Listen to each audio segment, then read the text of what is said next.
فترة الصبح والمساء. الصبح تقريبا العصر بس في الدهان، والمساء الدهان غالبا الدي حفلات، يعني حفلات أعراس.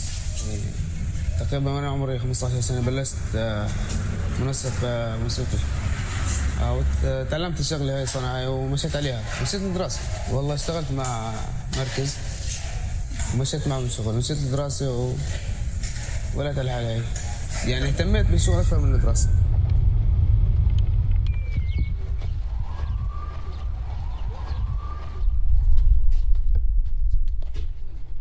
وأنا يعني يتيم أول شيء، ما أبوي متوفي، وبصرف حالي من موسيقى والشغل اللي شفتين يعني.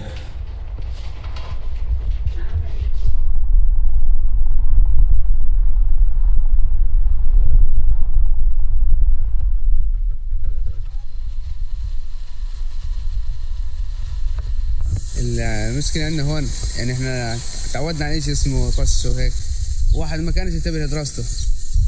وعندنا يعني بالمدرسة يعني مدير مدرسة وهيك ما كانش يهتم لنا نهائيا، يعني زي مدارس عمان ومدارس الزرقاء والعقبة هيك مش نفس النظام عندنا.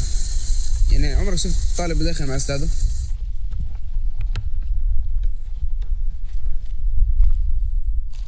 الدراسة نسيتها كلها. يعني الدرس اللي اخذته اول امبارح مش عارف ايش شوفي احنا يعني ابهاتنا وجدودنا كلهم الجيش، طبعا غيرها معروفه يعني الجيش، فكل واحد بده يصير زي ما صار ابوه او صار عمه او صار خاله وهيك. يعني في عندك ناس هسه ناجح توجيه عندنا بالجيش، بينجح توجيه وجاي معدل بامكانه يدرس وهيك، بس لا بقول لك يدور على الجيش. انا بصراحه يعني اقول لك اياها ندمت على الاخر اني ما كملت. انا ناس كثير حكى لي يعني رحت انت ورحت انت، ما كنت احكي لا وهيك. يعني شفت الشباب اللي كانوا معي صاروا احسن مني بالمدرسه، اللي كانوا معي صاروا احسن مني. يعني حتى لو صحت لي منحه ما راح اكمل، يعني مصاريف ما امي عرض علي اني اتجوز، بس انا ما رضيتش. انا بصراحه ما عمري فكرت في الشغل، يعني فكر واحد يشتغل يعمر له بيت مستقبل وهيك. يعني بعدين هي بفكر اني اتجوز كمان.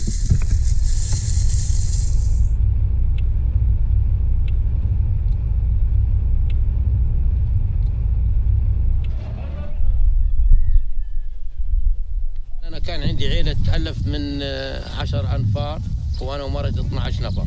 أنا كانت مسؤوليتي إني أعيشهم، أشتغل وأنتج، وواجبي إني أعيشهم. فكنت أتابعهم بالدراسة، كنت أوجههم من خلال الكلام. بيروحوا على المدرسة وبيرجعوا زي ما راحوا زي ما رجعوا. ظلوا ماشيين ترفيه، بيرفعوا عادي هم تلقائيا. صارت التربية وهذا أسلوب غلط. لما ترفع طالب للتوجيه تلقائيا ما تحسسه انه هو مقصر، هو فعلا ناجح ويقدر يطلع للحياة او ما يقدر يطلع للحياة، هذا مو صح. بالتوجيه رسبوا.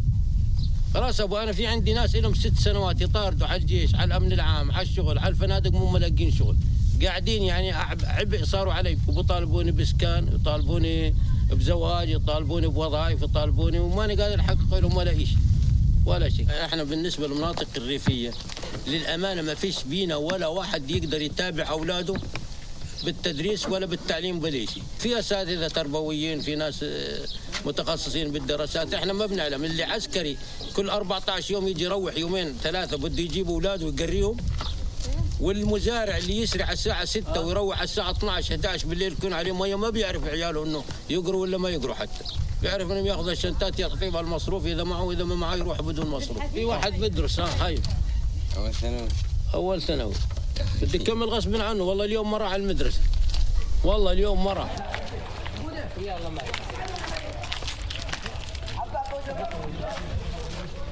المدرسة الأقل حظا متى بتكون أقل حظا؟ حتى بعمان ممكن تكون أقل حظا متى؟ إذا كانت نسبة النجاح بالشعب الثانوية 50% فما فوق. طبعا مستحيل توصل عندنا نسبة النجاح في المنطقة كلها بأي شعبة ثانوية نسبتها 50%، لذلك هذا أقل حظا على طولها دائما. الطلاب أصلا ما بيعرفوش عنا شيء أقل حظا إلا لما يصير توجيه. القضية اللي حابب بيجيب، مش طالب بدوش بيقدر يجيب، ما بيقدرش يجيب لأنه هو بيقدرش يجيب أصلا.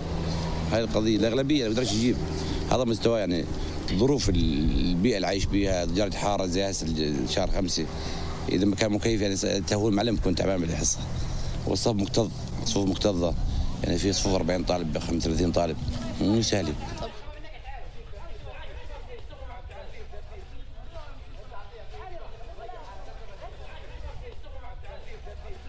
الآن عندنا شعبتين عاشر تقريبا 88 طالب أو 80 طالب يعني بالثمانينات.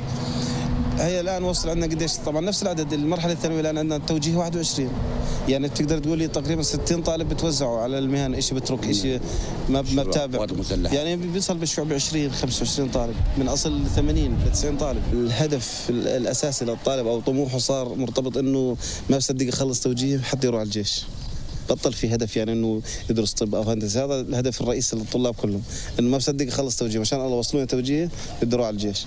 بس اذا بتحكي الاسباب التربويه، في اسباب كثيره. اول شيء طبيعه المنطقه اصلا يعني بتميل انا من وجهه نظري للمهن العمليه التطبيقيه اكثر من المواد النظريه.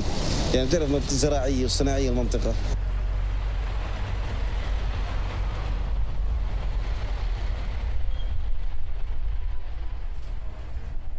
بحب الرياضيات في الانجليش لانجويج.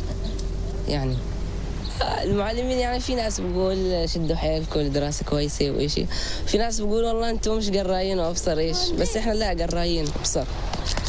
يعني في ناس بشوفهم مش قراي، بحسبوا كل الناس مش قراي.